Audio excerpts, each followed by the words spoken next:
Record वाला ये start हो रहा है, उसके बाद हम लोग स्टार्ट करते हैं। रिकॉर्डिंग ऑन हम देते हैं, फिर हम लोग शुरू करते हैं।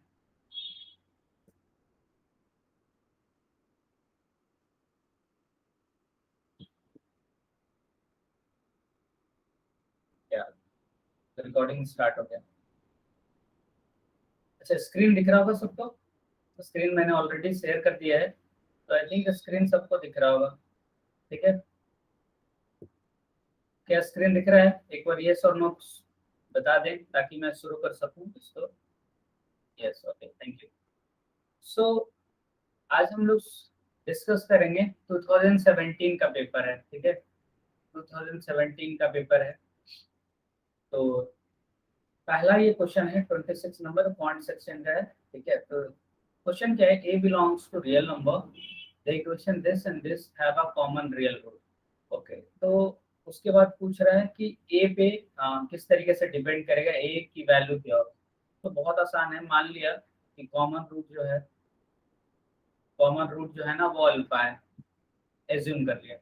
तो alpha square plus alpha plus a equal to 0 इसको सेटिस्फाई करेगा और इसको भी सेटिस्फाई करेगा। तो यहाँ पे क्या गया? ए अल्फा प्लस 1 इक्वल टू 0, यानी ऐसा दो इक्वेशन बन गया। क्योंकि अल्फा कॉमन था तो इसका भी रूट था और इसका भी रूट था, यानी दोनों को सेटिस्फाई करेगा। ठीक है, फिर सब्ट्रैक्ट कर देते हैं, ये कैंसिल हो जाएगा। अल्फा कॉमन ले लिया 1 माइनस ए, और ये इधर चला जाएगा तो 1 माइनस ए हो जाएगा, यानी अल्फा की वैल्यू कैंसिल होकर 1 आ गई। तो अगर अल्फा 1 है तो क्या हो जाएगा? अल्फा इसमें 1 पुट कर दिया। ठीक है, अल्फा 1 पुट कर देंगे तो ये क्या हो जाएगा? ए की वैल्यू -2 आ गया। तो ए की वैल्यू -2 आ गया। अगर ए की वैल्यू -2 पुट करते हैं तो क्या हो जाएगा? Alpha equal to 1 will be the common root. तो यहाँ पे देख लेते हैं ऑप्शन। ये बोल रहा है कि कॉमन रूट होगा ही नहीं किसी भी वैल्यू के लिए, तो ये तो गलत है। Exactly 1 value of a in the interval 0, 2, ये गलत है, क्योंकि ए की वैल्यू -2 है तो वो -3 और -1 के बीच में करेगा। इसलिए क्या होगा? Exactly 1 value of a in the interval -3, -1। तो option c will be the correct option. ठीक है, तो ये क्वेश्चन नंबर 1 हो गया। किसी को दिक्कत? समझ में आ गया सबको? इस तरीके से क्वेश्चन नंबर 1 हम लोग सॉल्व कर लेंगे। क्लियर है सबको? जल्दी से बताइए, क्लियर हो गया? पहला कॉमन रूट का क्वेश्चन था। हालांकि कई बार क्रैमर्स रूल का भी यूज करते हैं, तो जिन्हें पता होगा एक बार जाके क्रैमर्स रूल रिवाइज कर लेना कि क्या है। ठीक है, अब नेक्स्ट क्वेश्चन है, ये 27 नंबर क्वेश्चन आया था। इसमें बोल रहा है कि a man standing x metre north of a tower, जैसे कहीं एक टावर है मान लियो ऐसे, and find the angle of elevation it stopped to be 30 degree and then he start walking towards the tower। अच्छा, यहाँ पे समझना डायग्राम है। जैसे ये एक ऐसा टावर है, इधर उसके नॉर्थ में, ठीक है, इसके नॉर्थ में यहाँ पे x डिस्टेंस पे क्या है? एक आदमी खड़ा है। ठीक है, और उससे ये पता चल रहा है यहाँ पे जो एंगल ऑफ एलिवेशन है उसके टॉप, टावर के टॉप पे, वो 30 डिग्री है। ठीक है, तो अगर ये x है तो ऑब्वियसली x पर ये √3 हो जाएगा ना, कि दोनों से tan निकालेंगे तो ये वाला एंगल आ जाएगा 30 डिग्री। ठीक है, तो ये चीज आप अब क्या बोल रहा है यहाँ पे ध्यान देना है कि he then start walking towards the tower, ये इधर स्टार्ट कर देता है चलना, and after walking a distance of x/2 metres, suppose कर ले यहाँ तक वो चला x/2 मीटर्स। ठीक है, then he turns east and walks another x/2 metres, यानी यहाँ ऐसा x/2 ईस्ट की तरफ चला गया, और फिर वो x/2 फिर मूव करता है इधर ईस्ट की तरफ। तो हमें क्या बताना है? Then angle of elevation of top of tower from is new position. अच्छा, ये क्या है? पूरा का पूरा विजुअलाइजेशन पे है। ये जिसने विजुअलाइज कर लिया ये क्वेश्चन वही बना पाएगा। तो यहाँ पे समझना है कि ये कौन सा एंगल ऑफ एलिवेशन होगा। अगर समझ में आ रहा है, ये वाला एंगल की बात कर रहा है, ये वाला एंगल 90 होगा।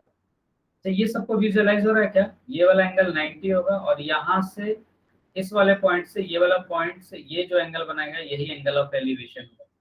समझ में आ रहा है क्या ये वाला? Sir, trivial and non trivial में डिफरेंस बता दो। देखो यार, ट्रिवियल सॉल्यूशन वो होता है जिसमें क्या होता है, तीनों एक्स वाई जेड की तीनों वैल्यू 0 आ जाती है, और नॉन ट्रिवियल सॉल्यूशन कोई भी एक नॉन जीरो हो जाएगा तो वो नॉन ट्रिवियल सॉल्यूशन हो जाएगा। ठीक है, ये सिस्टम ऑफ लीनियर इक्वेशन जब हम लोग मैट्रिक्स डिटरमिनेंट में पढ़ते हैं ना तो वहाँ पे काम आता है। जहाँ पे एक्स और वाई जेड के लिए सॉल्व करते हैं तो अगर तीनों की वैल्यू जीरो आ गया तो ट्रिवियल सॉल्यूशन, और तीनों में से कोई भी एक जीरो नहीं आया तो नॉन ट्रिवियल सॉल्यूशन। फिर वो हम लोग अब बात नहीं करेंगे। ये देखो, हाँ ये क्वेश्चन समझना है, यहाँ पे ये क्या है, विजुअलाइजेशन पे है। तो ये क्या समझ में आया क्या, ये देखिए ऐसा अगर इसको समझने की कोशिश करें तो ये कोई टावर है और आदमी इधर ऐसे ये इस तरीके से है यहाँ से ना, फिर ये क्या करता है x/2 आगे मूव करता है और फिर क्या करता है x/2 इधर मूव कर जाता है, इधर अगर दिख रहा होगा ऐसे इधर मूव करता है, ठीक है। तो अब देखेंगे ना एंगल ऑफ एलिवेशन यहाँ से ऐसे बनेगा, ठीक है। तो क्या विजुअलाइज हो रहा है क्या सबको, जल्दी से बताइए ये कौन से एंगल की बात कर रहा है। यानी ये वाला एंगल, यानी एक नया ट्रायंगल बनेगा, ये x/2 है, x/2 है। तो आप अगर अच्छे से देखोगे तो ये भी x/2 बचेगा, x/2 ये हो जाएगा x/√2, क्योंकि पाइथागोरस थ्योरम ये 90 है ना, 90 से मुक्त ये वाला, ये जो साइड आएगा ये पाइथागोरस लगा देंगे तो ये कितना आ जाएगा x/√2 आ जाएगा, x/√2 आ जाएगा। और ये x/√3 है तो ये मान लिया अल्फा है, तो tan अल्फा बेसिकली हमें निकालना है, एंगल ऑफ एलिवेशन अल्फा है, तो tan अल्फा क्या हो जाएगा x/√3, ठीक है, divided by x/√2। x cancel, √2/√3, यानी अल्फा की वैल्यू निकालेंगे तो tan इनवर्स √2/3 ये आ जाएगा। यानी option c will be the correct answer. क्या ये सबको विजुअलाइज हुआ क्या कि क्या हो रहा था यहाँ पे, या आंसर इज करेक्ट।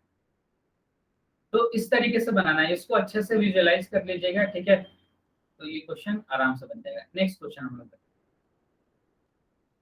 थर्ड है, ठीक है। ये क्वेश्चन है, let the equation of two circles, दो सर्कल दे रखे हैं and respectively where k is a constant, suppose c1 c2 have exactly two common tangents. अच्छा, एग्जैक्टली टू कॉमन टेंजेंट्स का मतलब केस समझ में आना चाहिए कि वो पक्का दो बार इंटरसेक्ट कर रहा होगा, ऐसा इस तरीके से इंटरसेक्ट कर रहा होगा सर्कल। तो दो कॉमन टेंजेंट बनेगा, एक ये बनेगा और एक ये बनेगा, ठीक है। तो इसका कंडीशन क्या होता है वो अगर आपने याद किया होगा, हमने पढ़ाया था सर्कल में, क्या होता है अगर मान लिया इसका r1 है, इसका r2 है ना, और ये दोनों सेंटर के बीच का डिस्टेंस दी है, तो वहां पे एक कंडीशन आता था d should be less than r1 plus r2 and has to be greater than absolute difference of r1 minus r2। अब बस सारा कुछ निकाल लेंगे, जैसे यहाँ पे r1, पहले तो सेंटर 1 निकालना पड़ेगा जो कि 2 कॉमन 2 है, तो r1 क्या आ जाएगा, ये हो जाएगा 4 4 8 माइनस 6 दैट इज 2, √2 आ गया। फिर इसका c2, ठीक है, c2 का यानी सेंटर का कोऑर्डिनेट 5,5 आ गया, और r2 अगर कैलकुलेट करेंगे, r2 कैलकुलेट करेंगे तो क्या आ जाएगा ये 50 माइनस किया गया।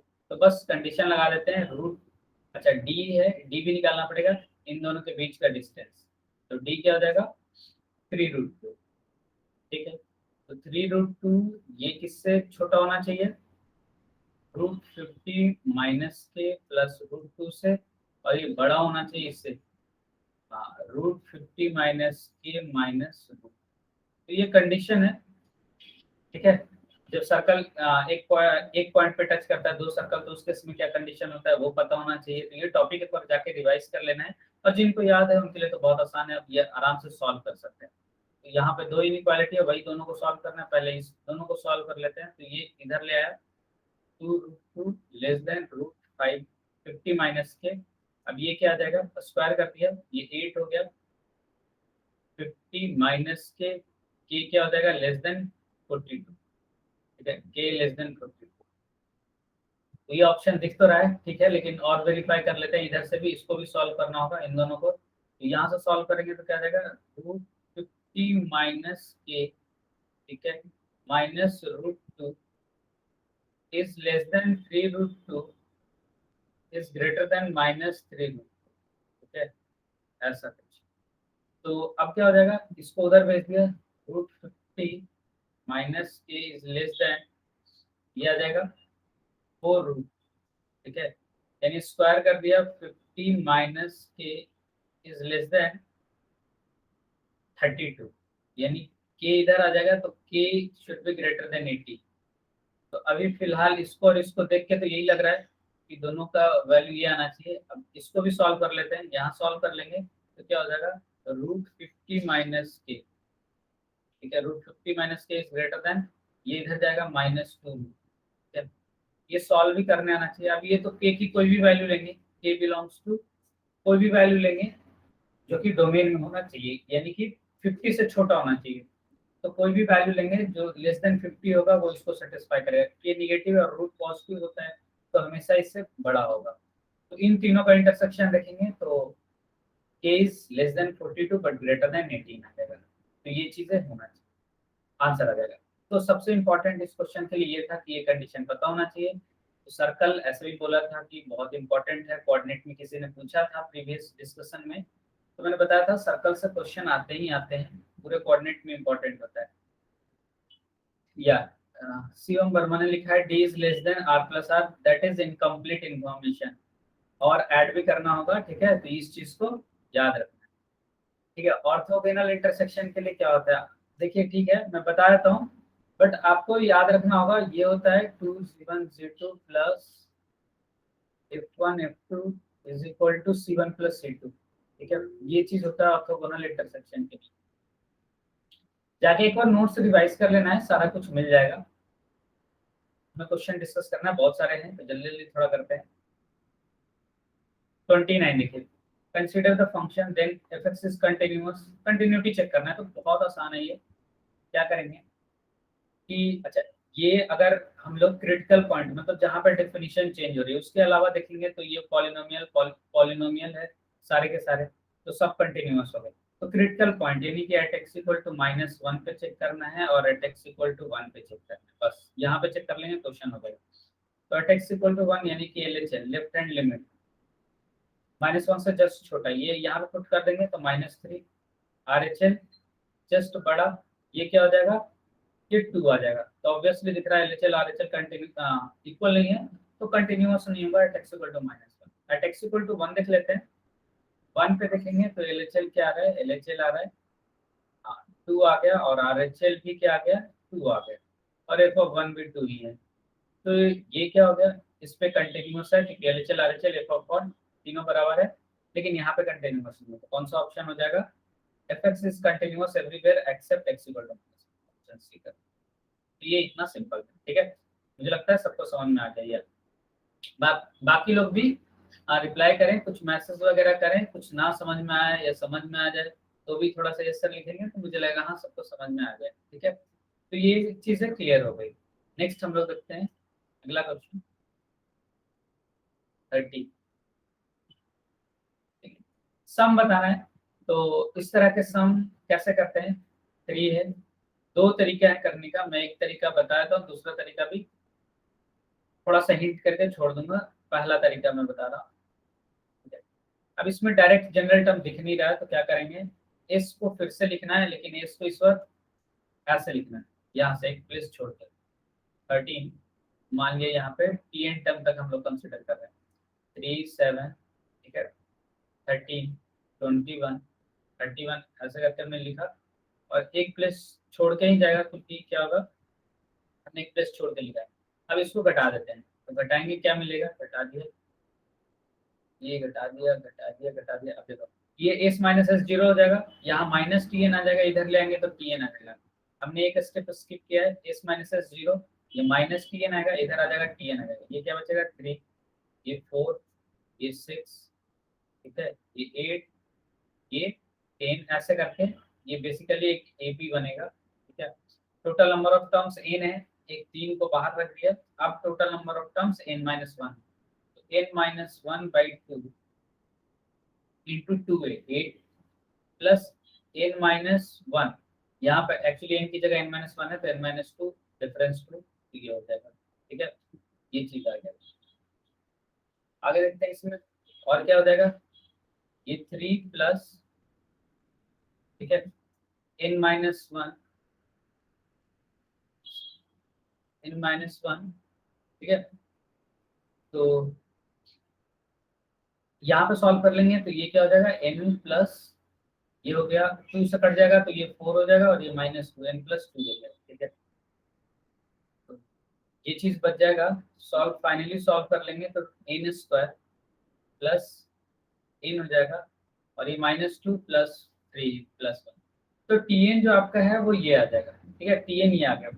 अब टीएन से हम लोग सिग्मा बस लगा देंगे, सिग्मा टीएन कर देंगे तो क्या आ जाएगा, आ जाएगा, यानी कि n square, sigma n square क्या होता है, n into n plus one into two n plus one divided by 6 plus sigma n क्या होता है, n into n plus one divided by 2 और प्लस ए। ठीक है, अब करना क्या है, बस यहाँ पे 50 रख देना ना, सम ऑफ फर्स्ट 50 टर्म, तो 50 रख देना, 50 सब में कॉमन आ जाएगा क्योंकि एन सब में कॉमन है, बाकी बच जाएगा 51। 51 इंटू 101 डिवाइडेड बाई ये 6 हो गया, ठीक है, प्लस ये बच जाएगा, 50 बाहर निकाल लिया, 51/2, ठीक है, प्लस ये 1 हो जाएगा क्योंकि हमने 50 कॉमन ले लिया है। बाकी सिंप्लीफाई करेंगे क्या आ जाएगा, हालांकि सिंप्लीफिकेशन कर लेना चाहिए लेकिन मैं कर दे रहा हूँ, ये 17 है, ये 3 है। अब यहाँ पे क्या करें हम लोग, 17 2 हो जाएगा, ये 3 से कैंसिल कर रहे हैं, 2 हो जाएगा, 17 कॉमन ले सकते हैं, 17/2 कॉमन ले लिया, फिर अंदर में तो ये क्या बच जाएगा, ये बच जाएगा 101, ठीक है, plus 51, 101 plus 51 that is sorry 3, तो 104 हो जाएगा, ठीक है, प्लस 1, ये हो गया। यहाँ पे 50 इंटू 17 इंटू 52 प्लस 1, आप इसको सिंप्लीफाई कर लोगे, ठीक है, ये 50 इंटू 875 आ जाएगा, बस इसको मल्टीप्लाई करना है, ये 874 आएगा प्लस 875 875 हो जाएगा, तो ये इस तरीके से आ जाएगा। एक तरीका तो यही है, दूसरा तरीका मैं बता देता हूँ, इसका कॉमन डिफरेंस देखोगे, ये थोड़ा सा बंद कर लेते हैं, इसका कॉमन कॉमन डिफरेंस देख लेते हैं, ठीक है, कॉमन डिफरेंस देखेंगे, इसका 4 है, इसका 6 है, ठीक है, इसका 8 है, ऐसे करके देखेंगे, इसका 10 है। सेकेंड ऑर्डर डिफरेंस देखेंगे 2 2 2, यानी क्या हो रहा है कि सेकेंड ऑर्डर डिफरेंस इसका ना कांस्टेंट है, इसका मतलब इसका जो जनरल टर्म होगा आप खुद से अज्यूम कर सकते हो, सेकेंड डिग्री का होगा A N square plus B N plus. अब क्या करना है, एबीसी का वैल्यू निकाल लेना है, टी वन एन की जगह 1 रखेंगे, 3 आना चाहिए, एक रिलेशन टी2 एन की जगह 2 रखेंगे, 7 आना चाहिए, टी3 एन की जगह 3 रखेंगे, 13 आना चाहिए। ये तीन ही क्वेश्चन बनेगा, एबीसी सॉल्व कर लोगे, फाइनली आपको यही चीज मिलेगा, ठीक है, और उसके बाद सिग्मा लगा के इसको सॉल्व कर लेना है। तो ये दूसरा तरीका है, बाकी ऐसे भी बना सकते हैं। आई होप सबको समझ में आ गया होगा, क्लियर है क्या, क्लियर हुआ ये वाला क्वेश्चन, यस, ओके, नेक्स्ट हम लोग देखते हैं 31। ये भी कुछ उसी टाइप का सिग्मा टाइप का समेशन है, तो मैं जल्दी से इसको सम कर लेता हूँ। पहला वाला देखोगे ना तो इसको ऐसे लिख सकते हो, r इक्वल टू 1 से लेकर के n तक, इसको सॉल्व करना है। इसको सॉल्व करने का तरीका क्या होता है कि इसको आप ऐसे लिख सकते हो, इसी चीज को आप ऐसे लिख सकते हैं कि r+3 से मल्टीप्लाई कर दो और डिवाइड कर दो एक इसके पहले वाला एक टर्म से, ऐसे करके r r+1 r+, अब होगा क्या, हमने ओरिजिनल को 4 ज्यादा आ जाएगा। अब इसको क्या करना है, ये वाला चीज कॉमन ले लेना, r into r+1 r into r+2, तो r+3 minus r-1 r cancel, एक 4 एक्स्ट्रा हमने मल्टीप्लाई कर दिया, ऐसा करने से 4 से डिवाइड कर देंगे, ये चीज यही वाला चीज आ जाएगा, इसको सिंप्लीफाई करेंगे तो बस इतना चीज आ जाएगा, ठीक है। अब इसको r इक्वल टू 1 पुट करना है, तो 1 पुट करेंगे तो ये ऐसा होगा 1 into 2 into 3 into 4 minus 0, 2 put करना है, 2 पुट करेंगे तो 2 into 3 into 4 into 5 minus 1 into 2 into 3 into 4, ऐसे करके पुट करते जाएंगे, ये हो जाएगा n n+1 n+2 n+3, ऐसे, ठीक है, minus n-1 n n n+1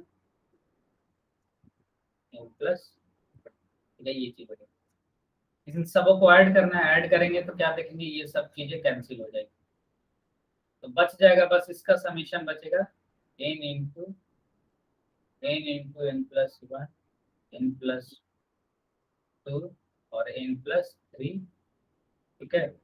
और ये मत भूलना, इसमें ज्यादा गलती ये होता है, ये 4 है ना वो मिस हो जाता है। जैसे यहाँ पे हमने ऐसे लिखा और 4 नहीं लिखा, तो 4 मिस होने का चांसेस रहता है, तो ये चीजें ध्यान रखना है, ठीक है। तो ऊपर वाले को सॉल्व किया, ये आ गया। अब देखो वैसे ही नीचे वाले को हम लोग डायरेक्ट लिख सकते हैं। क्या हो गया, ऊपर वाला को लिख दिया n × n+1 n+2 n+3 divided by 4। और नीचे क्या है वो देख लेते हैं। नीचे एक n ऑलरेडी है तो n को लिख दिया। अब वैसे ही क्या है, 1 × 2 है, तो इसका r × r+1 सिग्मा यहाँ से लिखेंगे ऐसे करके। तो इसको भी तोड़ेंगे तो क्या हो जाएगा, सॉल्व करेंगे इसी तरीके से करना है। एक आगे ऐड कर देना r+2 माइनस r−1, आगे ऐड करके ऐसे लिख देना है। इस और 3 टर्म का बनेगा, और 3 टर्म के बनेंगे क्या, वो बन जाएंगे n n n+1 और n+, ठीक है, n+। जैसे यहाँ पे क्या था, 3 - 1, ये -1 तो 4 हुआ था, यहाँ पे हमें 3 से करना होगा। सेम लॉजिक पे इसको एक्सपैंड कर लेना है, ठीक है। पहले इस तरीके से डिफरेंस क्रिएट करना है, और इस तरीके से एक्सपैंड करेंगे तो ये वाला समीकरण आ जाएगा। तो नीचे वो चीज लिखते हैं, एन एन कैंसिल हो गया, और बचा क्या हमारा, बच गया n × n+1 n+2, ठीक है, पर 3 चला जाएगा। n+1 n+2 कैंसिल हो गया, और हमें पता करना है limit n tends to infinity. तो बहुत सिंपल है, n टेंड्स टू इन्फिनिटी है, एल हॉस्पिटल लगा दीजिए, या फिर क्या है, आप n कॉमन ले लीजिए, तो आंसर कितना आ जाएगा, 3/4 आ जाएगा जब n टेंड्स टू इन्फिनिटी है, तो ये आंसर आ जाएगा। लास्ट मेथड इज इजी, ठीक है, सारा मेथड इजी है, बस उसमें कैलकुलेशन ज्यादा हो जाता, बाकी जानना सब चाहिए, जो आपको आसान लगे उससे बनाना। तो ये वाला चीज हमने ये भी देख लिया, 31 इस तरीके से बनाना है। 32 देख लेते हैं। हाँ, यहाँ पे फंक्शन ये है, मिसप्रिंट था, ये लिखा हुआ था। फंक्शन ये है तो बताना है 1 1 है, ऑन 2 है, क्या है, तो सीधा सीधा f डैश x देख लेते हैं ना। f डैश x देख लेंगे तो ये क्या हो जाएगा, 3x² - 6x + 6। इसका d आप देख लो, d <0 है, ठीक है, क्योंकि 36 माइनस ये कितना हो जाएगा, 1872 हो जाएगा। तो ये d <0 हो गया, a greater than 0 है, तो पता है कि d less than a greater than 0, तो f dash x always greater than 0 for whatever the value we choose for x। तो इस तरीके से क्या हो जाएगा, f dash x greater than 0 मतलब स्ट्रिक्टली इंक्रीजिंग हो गया। स्ट्रिक्टली इंक्रीजिंग का मतलब कुछ ऐसा इसका नेचर होगा, ठीक है। तो ये नेचर 1 1 दिख रहा है, कहीं भी हॉरिजॉन्टल लाइन टेस्ट करेंगे एक ही बार कट करेगा, 1 1। ऑन टू क्या है, सिंस ये क्यूबिक फंक्शन है तो इसका रेंज ऑब्वियसली -∞ से +∞, दैट इज आर, तो 1 1 है, ऑन टू। तो बहुत सिंपल था, ये भी हो गया। नेक्स्ट देखते हैं हम लोग। हाँ, the number of distinct words that can be formed using all the letters except vowel। तो vowel वाला हटा देते हैं, बाकी देख लेते हैं क्या क्या बचेगा। P R B, ठीक है, B I नहीं लिखना है, L लिखना है, T लिखना है, Y लिखना है। कितने हो गए, 1 2 3 4 5 6 7। इससे कितने वर्ड बनेंगे, 7 फैक्टोरियल अपॉन 2 फैक्टोरियल, ठीक है, ये चीज बनेंगे। और शायद इसको आप सॉल्व कर लेना, ये ऑप्शन ये मैच कर जाए। तो ये भी आसान था, तो क्वेश्चन इसमें आसान आसान भी आता है। और एग्जाम में सबसे पहले यही कोशिश करना है, जो सबसे क्वेश्चन आसान लगे आपको वो सबसे पहले ट्राई करना चाहिए। Area enclose between the curves, चलिए अगेन, बहुत सिंपल क्वेश्चन है। ये हो गया y = 6, ठीक है, और ये y = 2x² है, y = 2x। तो रीजन ये वाला बनेगा, ये रीजन बनेगा और ये रीजन बनेगा, ठीक है, दोनों सिमेट्रिक रीजन है। तो हम एक रीजन का भी वैल्यू निकाल लेंगे तो आंसर आ जाएगा। एक काम करते हैं, ये वाला, ये टोटल एरिया में से ये टोटल एरिया फाइंड करते हैं हम लोग। ये वाला एरिया, ये वाला एरिया कितना हो जाएगा, ये रेक्टेंगल बनेगा, ये वाला 6 है, ये लेंथ कितना हो जाएगा, सॉल्व कर लेते हैं। 2x² = 6, यानी x = √3, ये √3 हो गया। Area of rectangle, area of rectangle क्या आ गया, एरिया ऑफ रेक्टेंगल 6√3, ठीक है, कोई दिक्कत नहीं। अब क्या करते हैं, इस वाले फंक्शन एरिया अंडर कर्व यानी ये वाला चीज निकाल लेते हैं। उसके लिए क्या हो जाएगा, हो जाएगा 0 से हमें √3 तक इंटीग्रेट करना होगा। कौन सा function, y equal to 2x² यानी 2x² dx। तो इसका इंटीग्रेशन क्या हो जाएगा, 2x³ फ्रॉम 0 टू रूट। तो वैल्यू पुट कर देंगे, ये क्या हो जाएगा 2√3 आ जाएगा, 3 तो कैंसिल हो जाएगा, -0 यानी 2√3। तो बेसिकली ये एरिया 2√3 और ये वाला एरिया टोटल, ये रेक्टेंगल वाला 6√3। तो ये जो रिमेनिंग, ये जो ऑरेंज टाइप का रीजन दिख रहा है, उसका एरिया कितना हो जाएगा, एरिया हो जाएगा 4√3। लेकिन चूंकि ये चाहिए और ये भी चाहिए ना, ये वाला भी क्वेश्चन, तो एरिया इनक्लोज हो रहा है, तो डबल हो जाएगा यानी 8√3 हो जाएगा। इसका आंसर 8√3 हो जाएगा। हालांकि ये भी दिया है, गलत दिया है, 8√3 हो जाएगा। तो आप वेरीफाई कर लेना है। इस तरीके से हम लोग इसका क्वेश्चन बना देते हैं। सर इस बार का पेपर तो थोड़ी टफ होगा क्या? देखिए, पढ़ के जाना है, तैयार होके जाना है। हर बार क्वेश्चंस क्या है, आप अच्छे से पढ़े हुए रहेंगे तो आप कंफर्टेबल फील करेंगे, कॉन्फिडेंट फील करेंगे और क्वेश्चन होगा। तो घबरा के नहीं जाना है। टफ पेपर टफ नहीं होगा, कुछ क्वेश्चंस टफ होंगे, वो जानबूझ के दिए जाते हैं ताकि बच्चे उसी में टाइम वेस्ट करते हैं। तो सबसे पहले पेपर कैसे करना है, आसान क्वेश्चन ढूंढना है, उसको सबसे पहले कर लेना है ताकि कॉन्फिडेंस बनेगा और टफ वाले क्वेश्चंस भी होने के चांसेस उसके बढ़ जाते हैं। जैसे ये सब क्वेश्चन है, ये पिछले 2-3 क्वेश्चन जो हमने डिस्कस किए बहुत आसान है। ये क्वेश्चन देख लो, लिमिट है, कितना सिंपल है, इसको बहुत आसानी से बना लेंगे। x² है, एक x से मल्टीप्लाई कर देते हैं, x² हो जाएगा, x से मल्टीप्लाई किया, x से डिवाइड कर देंगे, ऐसा x टेंड्स टू 0। अब देखो ये सब क्वेश्चन कितने आसान है, ये सब में टाइम लगेगा नहीं, और ये सब होंगे, हर पेपर में होंगे। 1 हो जाएगा, ये भी 1 हो जाएगा, तो 1/1 1 हो जाएगा। तो हर पेपर में ऐसे क्वेश्चन होते हैं जिसको पहले करना चाहिए। नेक्स्ट है ये वाला। अब यहाँ पे देखो बाइनोमियल है, कि इस तरीके का सम निकालना है, तो r इक्वल टू लिख लेते हैं 1 से लेकर के 15 30 c 2r - 1 अपॉन 2r, ये है, ठीक है।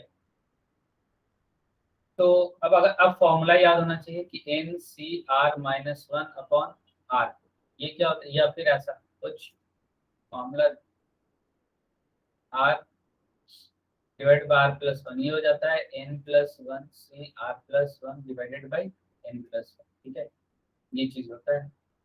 तो अगर ये पता होगा तो ये क्वेश्चन तुरंत बन जाएगा, इसको हम लिख सकते हैं r इक्वल टू 1 से लेकर के 15, ये 30 हो गया, 31 हो जाएगा, c इसमें 1 ऐड कर देना, तो ये 2r हो गया, डिवाइडेड बाय ये क्या हो जाएगा 2r प्लस ये सॉरी n+1, तो 31, ठीक है।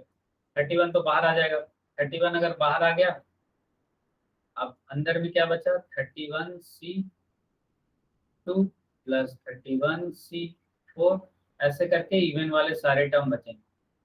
पता है कि इसका समीशन क्या होगा, एक इसमें टर्म मिसिंग है 31c0, तो अगर वो भी इंक्लूड होता तो इसका समीशन क्या हो जाता 2 दैट इज 2 ना, ऐसे 2 31, और ये क्या हो जाएगा, जैसे इसका समीशन होता है ना, पता होगा c0 c1 sorry c2 c4, ऐसे कर करके c, अगर मान लीजिए यहाँ कहाँ तक जाना है हमें 30 तक जाना है, ठीक है। तो इसका समीशन क्या होता है, इसका समीशन होता है 2 ये चीज लिखे रहेंगे 2 31 डिवाइडेड बाई 2, दैट इज 2 30, ठीक है, और 2 30।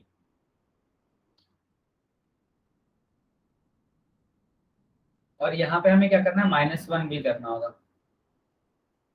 -1, तो 2 30 -1, ठीक है। ये चीज है कि -1, क्योंकि इसको हमें क्या करना होगा, घटाना होगा इधर लाके, तभी जाके इसकी वैल्यू आएगी, पूरे की वैल्यू आएगी। तो ये चीज हो गया, यानी 2 30 -1 डिवाइडेड बाई 31, आई थिंक यहाँ पे -1 होना चाहिए। ये प्रिंटिंग एरर है, आप एक बार वेरीफाई कर लेना, एक्चुअल पेपर में शायद ये वाला चीज मिलेगा, तो ये ऑप्शन सही है इसका 2 30 -1। अदरवाइज आप एक बार कैलकुलेशन चेक भी कर सकते हो, मेरे हिसाब से मैंने तो कैलकुलेशन सही किया है, ठीक है। तो ये चीज आ जाएगी, तो ये क्लियर हो गया। तो यहाँ पे भी आपको पता होना चाहिए ये वाली चीज, फॉर्मूला, कुछ कुछ चीजें। नेक्स्ट देखते हैं हम लोग 37। 37 ये देखिए क्या है, in the quadrilateral ABCD, ABCD एक क्वाड्रिलेटरल है क्या, ऐसे करके कहीं ऐसा क्वाड्रिलेटरल बना हुआ है, ए बी सी डी, ठीक। बोला है एंगल डी ए बी ये 90 है, ठीक है। ए बी इक्वल टू 24, बढ़िया। बी सी इक्वल टू 40, कोई दिक्कत नहीं, ये 50 और ए डी 18 है, ठीक है। तो हमें एरिया इसका निकालना है। तो अब यहाँ पे क्या है कि आप अगर इसको निकालोगे, ये वाला निकालोगे, तो 18 का स्क्वायर प्लस 24 का होल स्क्वायर, अब ये सॉल्व करके देखना, ये रूट 900 आ जाएगा और ये 30 आ जाएगा, यानी ये लेंथ 30 आ गया। तो ये 30 40 50 हो गया, यानी यहाँ पे, सॉरी वहां पे नहीं बनेगा, ये कहीं यहाँ पे क्या बन रहा होगा, 90 डिग्री बन रहा होगा, और ये इसका हाइपोटेनस रहा होगा। अब पूरे क्वाड्रिलेटरल का एरिया चाहिए, तो एरिया तो बहुत आसान है, ये वाला पोर्शन और ये वाला पोर्शन का एरिया निकाल लेंगे, ऐड कर देंगे। इधर वाले पोर्शन में क्या हो जाएगा, 1/24 इंटू 18 प्लस, ठीक है, ये 1/30 इंटू 40, ठीक है, ये 20, ये 9, इसको नहीं काटते हैं, इसको काट दें 9, 216 प्लस 600 दैट इज 800, ये आंसर है। तो ये बहुत सिंपल था, ये तो बहुत बेसिक क्वेश्चन था। ये देख लेते हैं, तो ये वाला क्या है, आप इसको लिख के देखोगे तो ये cot π/40 cot 2π/40 cot 3π/40 cot 19π/40, ठीक है, ये चीज लिखा हुआ। और एक और टर्म पहले लिख देते हैं, cot, ये क्या हो जाएगा 18π/40, ठीक है। आप अगर इसको सिंप्लीफाई करने की कोशिश करोगे या tan में कन्वर्ट करने की कोशिश करोगे तो इसको ऐसे लिख सकते हैं, tan π/40, या चाहो तो इसको एक स्टेप और लिख के दिखाता हूँ, cot π/2 माइनस π/40,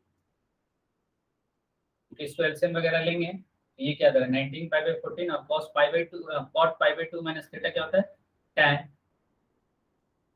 π/40 हो जाएगा, ठीक है। ये क्या आ जाएगा, tan 2π/40 आ जाएगा। ऐसी चीजें आ जाएगी। कितने पेयर ऐसे बन जाएंगे, टोटल कितने हैं, 1 से लेकर के 19, तो 9 पेयर बनेंगे, और एक बीच में जो बच जाएगा कौन सा, 10π/40, इसका कोई पेयर नहीं मिलेगा। तो ये क्या हो जाएगा, cot π/4 है ये बेसिकली, तो cot π/4 ऑलरेडी 1 होता है। तो आप देखो ये कट जाएगा इससे, ये कट जाएगा इससे, ऐसे ही सारे पेयर्स कैंसिल हो जाएंगे, और फाइनली हमारा आंसर अगेन क्लियर है, 1 आ जाएगा इसका आंसर, ठीक है। तो आई होप ये क्लियर हो गया होगा, या that's right, answer is 1। Next है, अच्छा ये क्वेश्चन बहुत बढ़िया है। इसको करने के दो तरीके होते हैं, एक तो आप इसको पूरा तोड़ दो, अब पूरा ब्रेक करके फिर देखो कि ये सब क्या है, पॉजिटिव नेगेटिव जो भी है। अब अगर किसी को ग्राफ का आइडिया है ट्रांसफॉर्मेशन का, क्योंकि बहुत आसानी से बनेगा, देखिए कैसे मैं बना के दिखाता हूँ तुरंत। मॉड एक्स माइनस वन, अगर आप किसी को ग्राफ पता हो तो ऐसा बनता है, ठीक है, मॉड एक्स माइनस वन, फिर इसमें निगेटिव लगा देना है, यानी मॉड एक्स माइनस वन में निगेटिव लगा देना है, तो इसका ट्रांसफॉर्मेशन कुछ ऐसा होगा, ठीक है।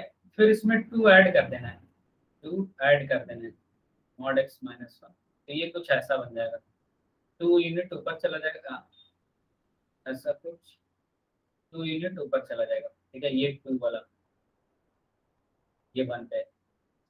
अब क्या होगा, अब फिर से बाहर से मॉडुलस ले लेना है, होल मॉडुलस ले लेना है। तो अगर मान ली यहीं पे मैं कर दूं, इसका होल मॉडुलस ले लेना है, इसका मतलब ये ऐसा हो जाएगा नीचे वाले पोर्शन का, और ये ऐसा बन जाएगा, और ये क्या हो जाएगा, ये डिलीट हो जाएगा। कि किसी फंक्शन का मॉडुलस लेने के बाद ग्राफ में क्या चेंज आता है, वो क्या करते हैं, एक्स एक्सिस के बाद मिरर इमेज ले लेते हैं जो भी निगेटिव में रहता है, निगेटिव वाला रीजन ये आ गया। ये वाला पॉइंट -1 होगा और ये वाला पॉइंट 3 होगा, क्योंकि -1 रखने पे ये 0 होगा, 3 रखने पे ये 0 होगा। अब देखो क्या करना है हमें, f डैश -2, तो f डैश -2 कहीं यहाँ होगा, इसका स्लोप क्या होगा, स्लोप -1 होगा, यानी f डैश -2 क्या है, basically at x equal to -2 इस लाइन का स्लोप क्या है, -1। फिर f डैश 0 पे स्लोप क्या है, +1। f डैश 2 समवेयर यहाँ पे होगा, तो 2 पे स्लोप क्या है, -1। और 4 पे स्लोप क्या है, स्लोप क्या है, +1। दिख रहा है सबका समेशन क्या हो जाएगा, 0। तो आंसर दिखा होगा। कितना सिंपल तरीके से अगर ग्राफ का नॉलेज होगा तो बहुत आसानी से, हाँ डब्ल्यू टाइप का बनेगा, बहुत बढ़िया। अब 0 इसका आंसर आ जाएगा, बहुत अच्छा। नेक्स्ट देखते हैं, डिटर्मिनेंट दे रखा है, ये तो बहुत आसानी से हम लोग कर लेंगे ना। डिटर्मिनेंट लिख देते हैं, पहले इसको ओपन कर लेते हैं। ए हो गया -4 हो गया प्लस माइनस बी, बी में लिखेंगे तो क्या आ जाएगा, ये 2 हो गया, -2 हो गया और ये 0, दैट इज इक्वल टू -2। आप इसको सॉल्व कर लोगे, ये 0 ये 0, माइनस से a equal to 2, a equal to 2 आ गया। अब minor of 2 two 2, minor of 2 two 2, minor of 2 two 2 कैसे निकालते हैं, इस एलिमेंट का ये और ये काट देंगे तो जो बचा डिटर्मिनेंट वो बचा a 0 टू माइनस, यानी -2, a की वैल्यू -2, आंसर ही करेंगे। ये बहुत सिंपल था। नेक्स्ट है this one and this one. अच्छा, अब इस तरह का इक्वेशन आपको देख के समझ में आना चाहिए, x² + x + 1 = 0। कभी कभी ये मिल सकता है, बस ऐसे ही बता दे रहा हूँ। तो इसका जो दो रूट होता है ओमेगा और ओमेगा स्क्वायर होता है, और इसका जो दो रूट होता है माइनस ओमेगा और माइनस ओमेगा स्क्वायर होता है। और ये रिलेशन सबको तो पता ही होगा, 1 + ओमेगा ओमेगा स्क्वायर 0 होता है, और क्या होता है, ओमेगा 3 के +1 ओमेगा, ओमेगा 3 के 1 और ओमेगा 3 के +2 ओमेगा स्क्वायर होता है। तो बस अल्फा की वैल्यू मान लिया ओमेगा है, तो ओमेगा की power 2017 plus omega square 2017, that is 434। आप अगर 3 से डिवाइड करोगे 2017, 3 से डिवाइड कर दिया 6, 18, 2, 1, 7, 21 कैंसिल, 7 बचा 6, रिमाइंडर 1 आ गया। यानी रिमाइंडर, यानी ये इस फॉर्मेट में इसको एक्सप्रेस किया जा सकता है, तो इसकी वैल्यू ओमेगा हो जाएगा प्लस 4034। इसको 3 से डिवाइड करके देख लेते हैं, 13, 39, 1, 13, 4, 12 और 1, 14, यानी यहाँ पे रिमाइंडर 2 आएगा। तो ये इस वाले फॉर्म का होगा, ओमेगा ओमेगा स्क्वायर, इसकी वैल्यू -1 यहाँ से, तो आंसर क्या आ जाएगा, ये वाला आ जाएगा। तो आई होप क्लियर हो गया होगा ये भी कॉम्प्लेक्स, बट सर सिलेबस में कॉम्प्लेक्स नंबर नहीं है। हाँ, एक तो इंटरव्यू में भी पूछा जाता है और ये बहुत बेसिक क्वेश्चन है, तो इससे तो आ सकता है। At least omega cube root of unity के बारे में पता होना चाहिए, ठीक है। इससे क्वेश्चन आया है, सिलेबस में नहीं है लेकिन क्वेश्चन आया है, मतलब इससे थोड़ा बहुत बेसिक चीजें पूछ सकता है, शायद वो इंटरव्यू में भी पूछ ले या फिर एग्जाम, ठीक है। नेक्स्ट, ये परम्यूटेशंस है। पिछले वाले जो पेपर हमने डिस्कस किया था वहाँ पे 2 क्वेश्चन आया था, लेकिन यहाँ पे एक क्वेश्चन है, x + y + z = 100। देखिए बोल रहा है the number of different solution where x y z are positive integers. अगर सिंपली यहाँ से पूछ दिया होता कि कितने नंबर ऑफ सॉल्यूशन होते हैं, ये हमें नहीं कंडीशन दिया होता पॉजिटिव इंटीजर, तब उसका आंसर ये हो जाता 10 + 3 - 1 3 - 1। फॉर्मूला होता है कि n + r - 1 c r - 1। r क्या होता है, नंबर ऑफ डिफरेंट टर्म्स, 1 2 3 है यहाँ पे, लेकिन यहाँ पे पॉजिटिव इंटीजर्स होना चाहिए। मतलब क्या होगा कि इसमें कोई भी 0 हो सकता था, ये जो केस हमने कंसीडर किया x y z, ऐसा भी हो सकता था, ये 0 ये 0 और ये 10 हो जाता। बट ऐसा हो ना, मिनिमम सब 1 हो, तो सबको 1 1 दे देते हैं, तो 1 1 ऐसे दे दिया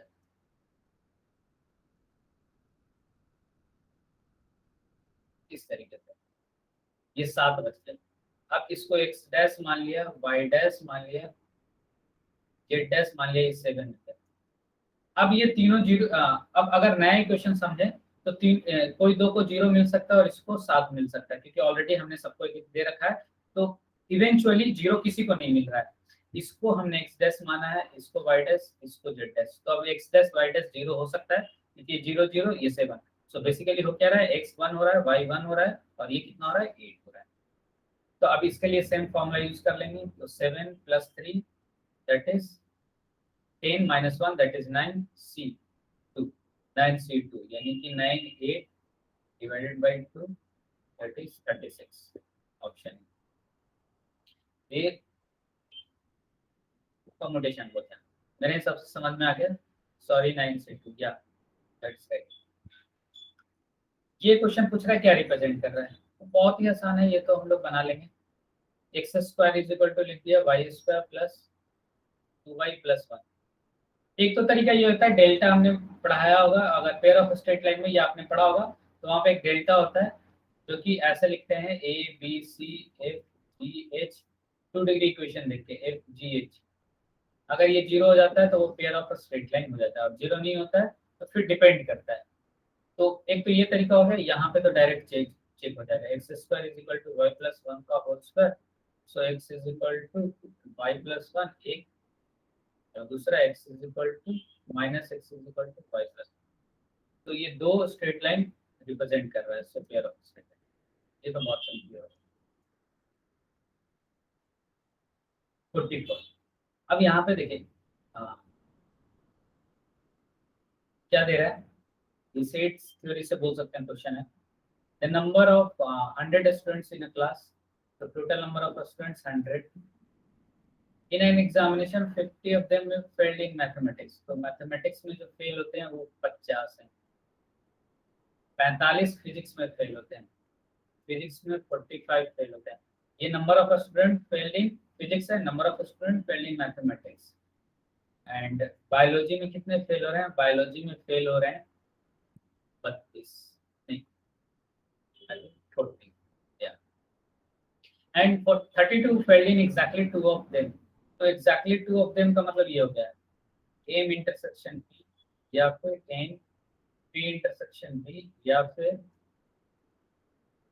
B intersection m, minus 3 times m m intersection p intersection b. क्योंकि इसमें तीनों जब ऐसा अगर केस हम लोग देखेंगे, एग्जैक्टली दो ही चाहिए था।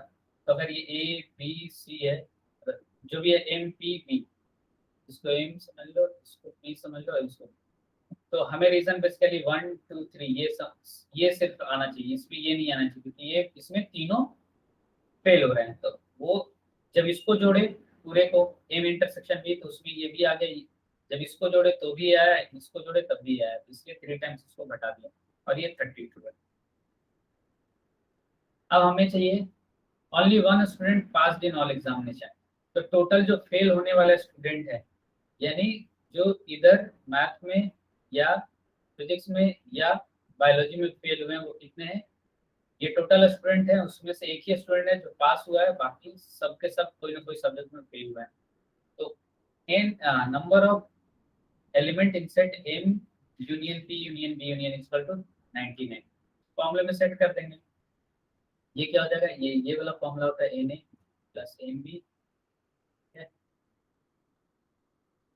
And plus n c minus, क्या होगा, ये इन तीनों को सब्ट्रैक्ट कर देंगे, ठीक है, माइनस। तो इसकी वैल्यू मैं डायरेक्ट लिख दे रहा हूँ 32 plus 3 number of element in intersection पे इंटरसेक्शन, माइनस फॉर्मूला होता है एम इंटरसेक्शन पे इंटरसेक्शन 99 है, इज इक्वल टू ये हो जाएगा 50 प्लस 45 प्लस 40, ठीक है, माइनस 32, और ये माइनस 4 टाइम्स हो जाएगा, 4 टाइम्स हो गया, सॉरी ये प्लस में होता है ना, तो माइनस 2 टाइम्स हो जाएगा, minus 2 times m m intersection p intersection p, ठीक है, ये चीज है।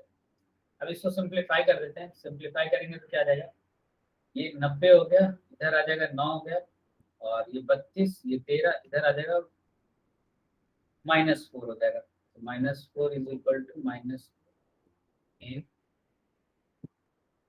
M intersection a intersection. तो इसको सॉल्व कर लेंगे, तो m m intersection a intersection b, इसकी वैल्यू 2 आ गई। हमें इसी की वैल्यू चाहिए था। The number of student failing in all 3 subjects, यानी तीनों में फेल हुआ, मैथ फिजिक्स बायोलॉजी, उसके बाद कितने हैं? तो क्लियर हो गया होगा सबको? या तो सही है, बहुत बढ़िया। तो इस तरीके से ये हो गया। 45th देखते हैं हम लोग। The point lies on the curve this one, the tangent and normal at C to C at R, ये curve at R mid y axis. तो टेंजेंट के लिए क्या होगा? सबसे पहले हमें dy by dx निकालना होगा। dy by dx क्या हो जाएगा? 2x minus x, और at x equal to 4 ये कितना आ जाएगा? 2 आ गया, यानी स्लोप ऑफ टेंजेंट 2 आ गया। तो इक्वेशन क्या हो जाएगा? y minus 10 is equal to 2x minus 4, ये आ गया। वैसे ही ये तो टेंजेंट हो गया। नॉर्मल का स्लोप कितना आ जाएगा? इसका -1/2 करके आ जाएगा। तो इक्वेशन हो जाएगा y minus 10 is equal to -12 x minus 4। अब देखिए यहाँ पे क्या करना है, वाई एक्सिस को मीट कर रहा है ना, यानी एक्स को 0 करना होगा। तो एक्स को 0 करेंगे, एक्स 0 करेंगे तो वाई की वैल्यू कितनी आ गई? एक्स 0 कर दिया तो वाई की वैल्यू 2 आ गई। एक्स 0 कर दिया तो वाई की वैल्यू कितनी आ जाएगी? 8 आ गई। तो बेसिकली वो जो की पॉइंट है, ठीक है, की पॉइंट है 0,2 एंड क्यू पॉइंट है 0,8। A circle passing through P Q are, देख लेते हैं। ऐसे एक सर्कल पास कर रहा है, मान लीजिए ये पी है, क्यू है, और ये आर समवेयर यहाँ पर। डिस्टेंस देख लेते हैं ना, ये 10 हो गया, कुछ फायदा हो जाएगा डिस्टेंस से। ये वाला डिस्टेंस निकालेंगे, आर की वैल्यू आर है 4,10, तो आर 4,10 डिस्टेंस निकालेंगे पी आर। तो पी आर कितना आ जाएगा? √4² प्लस 8² 64, यानी √80 आ जाएगा ये। तो ये वाला डिस्टेंस निकालेंगे क्यू आर, 4² प्लस 4², यानी √1। तो क्या पता चल रहा है? पाइथागोरस लगाएंगे तो ये 90 आ जाएगा। पाइथागोरस 90 आ जाएगा ना, क्योंकि इसका स्क्वायर इसका स्क्वायर इसके स्क्वायर के बराबर आ गया। तो यानी ये 90 हो गया, यानी ये बेसिकली ये क्या हो गया? डायमीटर हो गया। ये क्या होता है, अगर किसी राइट एंगल ट्रायंगल को सर्कमस्क्राइब कर रहा है कोई सर्कल, तो ये जो हाइपोटेनस होगा उसका डायमीटर हो जाता है। तो उसका हाफ ऑफ लेंथ जो हो जाएगा रेडियस हो जाएगा, यानी 5 क्या हो गया? रेडियस। तो ये चीज हो गई क्या? Next 46, an equilateral triangle having each side A, मतलब एक इक्विलैटरल ट्रायंगल है ऐसे करके। उसके बाद बोला ए साइड है, तो and its corner cut away so that it forms a regular hexagon, यानी ऐसे करके कट कर लिया गया। रेगुलर हेक्सागोन का एंगल क्या होता है? इंटरनल एंगल 120, ये 60 है, ये भी 60 हो जाएगा, ये भी 60 हो जाएगा। यानी जो हम लोग पोर्शन निकाल रहे हैं वो बेसिकली इक्विलैटरल ट्रायंगल निकल रहा है। तो ये साइड इसके बराबर है, ये साइड रेगुलर हेक्सागोन के कारण इसके बराबर है, ये इसके बराबर है, ये इसके बराबर है। सो बेसिकली ये तीनों बराबर है। अब टोटल लेंथ इसका ए है, दे रखा है साइड ए, तो ये a/3 हो जाएगा। तो area of bigger equilateral triangle क्या हो जाएगा? √3/4a², and area of all smaller equilateral triangle क्या होगा? 3 टाइम्स √3/4 इंटू a/3 का होल स्क्वायर, यही आ जाएगा √3/4, ठीक है, इंटू 1/3 a²। बस घटा देंगे तो रेगुलर हेक्सागोन का जो एरिया वो आ जाएगा। तो √3/4 a² minus √3/4 into 3 a²। √3/4 a² common ले लेंगे, ये 2/3 आ जाएगा, यानी इसको सिंप्लीफाई कर लेंगे, a स्क्वायर √3 डिवाइडेड बाई 6 आ जाएगा। तो ये चीज हो गया, 46 हो गया, 47 यहाँ पे लिखे लेट fx इज दिस, ठीक है, fx दे रखा है, ये है a not plus a1x plus ये मॉड x है, a2 मॉड x स्क्वायर का मतलब x स्क्वायर ही हो गया, a3 मॉड x। अब देखिए हमें एट x इक्वल टू 0 पे डिफरेंशिएबिलिटी देखना है ना, तो एट x इक्वल टू 0 पे अगर देखना है तो क्या होगा, अगर डिफरेंशिएट करेंगे तो जब x ग्रेटर देन 0 होगा तो यहाँ पे प्लस a है, अगर मान लिया x ग्रेटर देन 0 तो f डैश x क्या है, a1, ठीक है, ये प्लस में खुलेगा 2a2x plus 3a3x square, x less than 0 f dash x क्या आ जाएगा, minus a1 plus 2a2x minus 3a3x square. अब 0 रखेंगे तो ये क्या हो जाएगा, ये 0 हो जाएंगे और ये भी 0 हो जाएंगे। तो अगर डिफरेंशिएबल है x इक्वल टू 0 तो a1 इज इक्वल टू होना चाहिए माइनस a1 के, यानी a1 की वैल्यू क्या होगा, 0 होना चाहिए। तो fx is differentiable at x equal to 0 then a1 should be 0। ये चीज है क्या, b एंड c सेम कैसे हुआ सर, किसकी बात कर रहे हैं, b एंड c सेम हो गया, कौन सा क्वेश्चन की बात कर रहे हैं, b एंड c पिछले वाले की बात कर रहे हैं क्या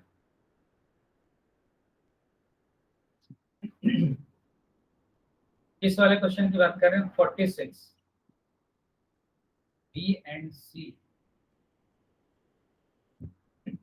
यहाँ पे बी एंड सी कहाँ पे है, या देखो हाँ ये क्या है, रेगुलर हेक्सागोन है ना, तो सारे इंटरनल एंगल 120 होगा, ठीक है, ये ऑलरेडी इक्विलेटरल था, ये 60, ये एक लाइन है तो ये 120, तो ये 60, ये भी 60, तो ये क्या होगा, ये भी इक्विलेटरल ट्रायंगल हो जाएगा, ये सारे के सारे इक्विलेटरल, ये इक्वल है इसके, रेगुलर हेक्सागोन के कारण ये इसके इक्वल है, और ये दोनों इसके, ये दोनों इक्वल है और ये इसके इक्वल है, तो सारे के सारे ये भी ये चीज बताया था मैंने sir, option B and C.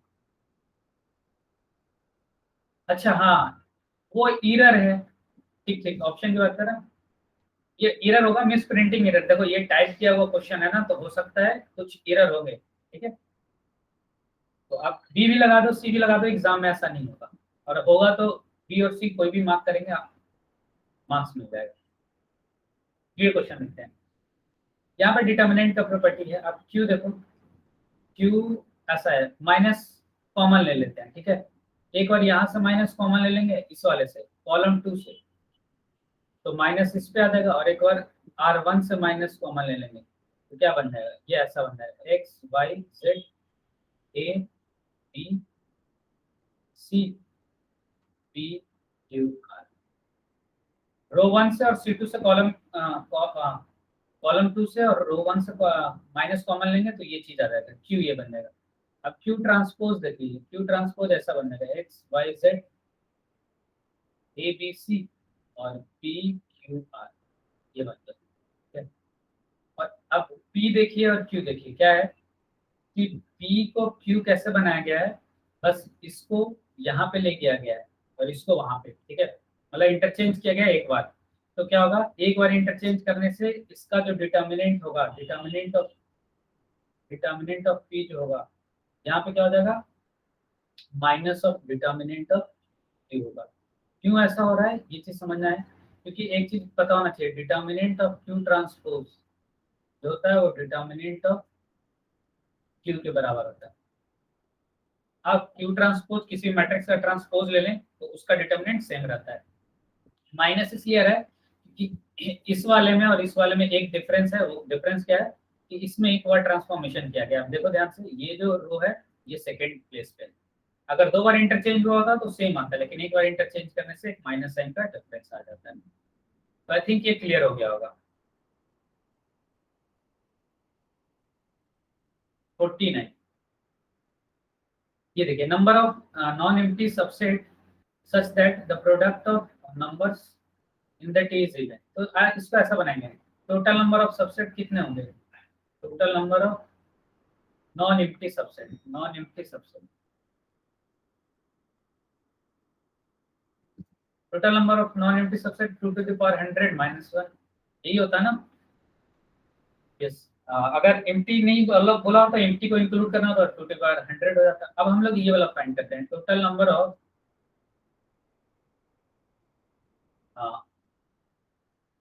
Product of T is even. ठीक है, हम लोग ये वैसा वाला सेट कंसीडर कर रहे हैं। ठीक है, सबसेट जिसका प्रोडक्ट क्या है, प्रोडक्ट क्या है, प्रोडक्ट, उस प्रोडक्ट इज ऑड। वो इवन पूछा लेकिन हम ऑड वाला कैलकुलेट करेंगे। तो ऑड वाला कैसे बनेगा, हमें सारा ऑड जो नंबर है उसका एक सेट बना लेना है। तो एक सेट 1 3 5 ऐसे करके 99 तक 50 बन जाएंगे। तो इसके टोटल पॉसिबल सबसेट कितने होंगे, एम्प्टी सबसेट, तो 2 to the power 50 - 1 हो जाएगा। तो अगर ये टोटल सबसेट है, इसमें जो भी सबसेट बना होगा उसका प्रोडक्ट लेंगे तो वो ऑड ही होगा, क्योंकि सारे के सारे ऑड है। ठीक है, तो अब अगर टोटल में से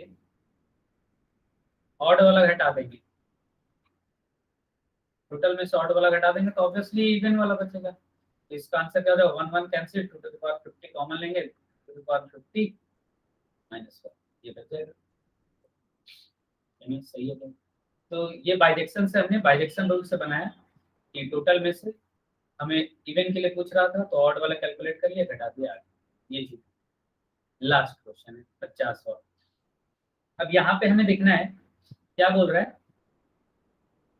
बना लेते हैं हम लोग।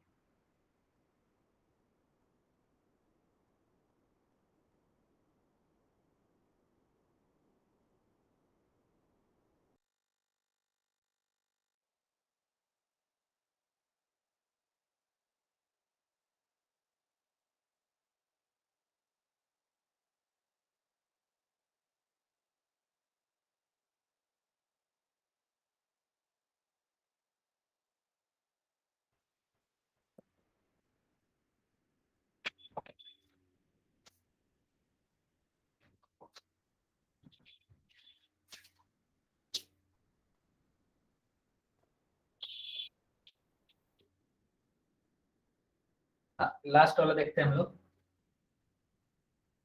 ठीक है,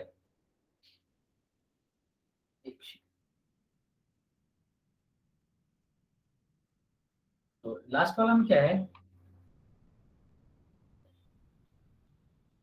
कि एक स्टार ऐसा बना हुआ है। ठीक है, इस तरीके से बना हुआ है। अब हमें बताना है कि सम ऑफ इंटीरियर एंगल। ठीक है, इसको मान लिया ए, मान लिया बी, मान लिया। अच्छा, आवाज सुनाई दे रही है ना, वॉइस क्लियर है क्या? Yes, okay good. तो यहाँ पे A B C D E मान लिया ऐसे करके। तो अब यहाँ पे क्या होगा, ये वाला एंगल 1 मान लिया। तो एंगल 1 देखोगे तो आप एंगल 1 क्या आ जाएगा, एंगल 1 इसका समीशन आ जाएगा। ये किसका एक्सटीरियर एंगल है, angle b plus angle e का एक्सटीरियर एंगल है ना। तो ये आ गया। वैसे ही एंगल अगर इसको 2 मान लिया तो एंगल 2 किसका आ जाएगा, एंगल 2 आ जाएगा ये इसका और इसका एक्सटीरियर एंगल है, angle a plus angle c. तो ये चीज आ गया। अब इसको मान लिया 3, तो हमें पता है कि angle 1 plus angle 2 plus angle 3 ये क्या होगा, 180 डिग्री होगा। और एंगल 1 की जगह लिख दिया बी प्लस एंगल ई, 2 की जगह लिख दिया angle a plus angle c, और 3 की जगह लिख दिया एंगल डी। इन सब का एंगल का समीशन कितना आ गया, 180 डिग्री।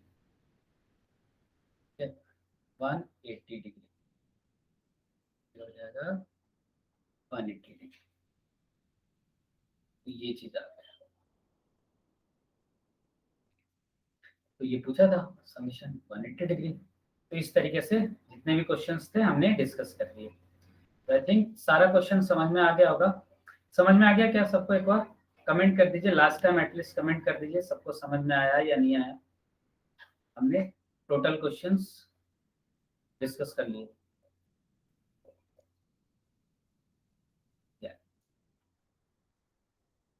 ओके, बहुत बढ़िया। तो ठीक है, हम लोग नेक्स्ट पेपर डिस्कस करेंगे, मिलते हैं अगले। लास्ट लास्ट 30 डेज स्ट्रेटेजी क्या रखेंगे। यही है कि जो इम्पोर्टेंट टॉपिक है आप देख रहे हैं जिससे क्वेश्चंस ज्यादा आए हैं। जैसे ना मैंने बोला कोऑर्डिनेट में सर्कल है, तो सर्कल के जितना अच्छे से रिवाइज कर सकते हैं रिवाइज करिए।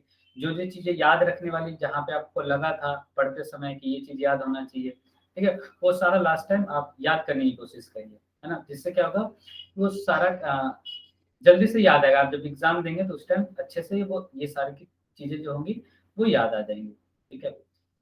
तो नया कुछ भी पढ़ने की कोशिश नहीं करें सबसे। हाँ, हाँ मॉक्स देते रहें, उससे कोई नुकसान नहीं होगा, जहाँ तक कि फायदा ही होगा। मॉक्स देते रहें, ठीक है, और नए चीज को अवॉइड करने की कोशिश करें।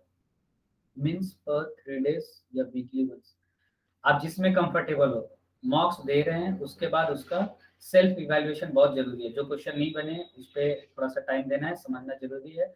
और क्यों मार्क्स कम आ रहे हैं या किस तरीके से हम उसको इम्प्रूव कर सकते हैं, उस पर वर्क करना बहुत ज्यादा जरूरी है ना। सिर्फ मार्क्स अंधाधुंध देने से फायदा नहीं होगा। आप जैसे एक मार्क्स दिया, ठीक है, अब उसके एनालाइज करिए कि किस कारण से इसमें थोड़ा सा और स्कोर ज्यादा कर सकते हैं।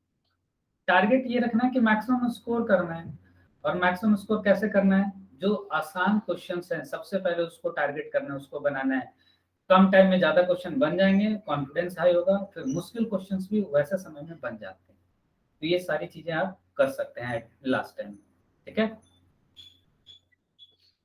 बाकी तैयारी करते रहिए, कॉन्फिडेंट होना है, लास्ट तक कॉन्फिडेंट रहना है, जब तक एग्जाम खत्म नहीं होता फुल कॉन्फिडेंट रखना है। क्योंकि क्या होता है, कॉन्फिडेंस कभी कभी लो होने से भी एग्जाम सब कुछ आते हुए एग्जाम खराब जा सकता है। तो रिवाइज करिए और भरोसा रखिए, एग्जाम डेफिनेटली अच्छा जाएगा, ठीक है। Okay then.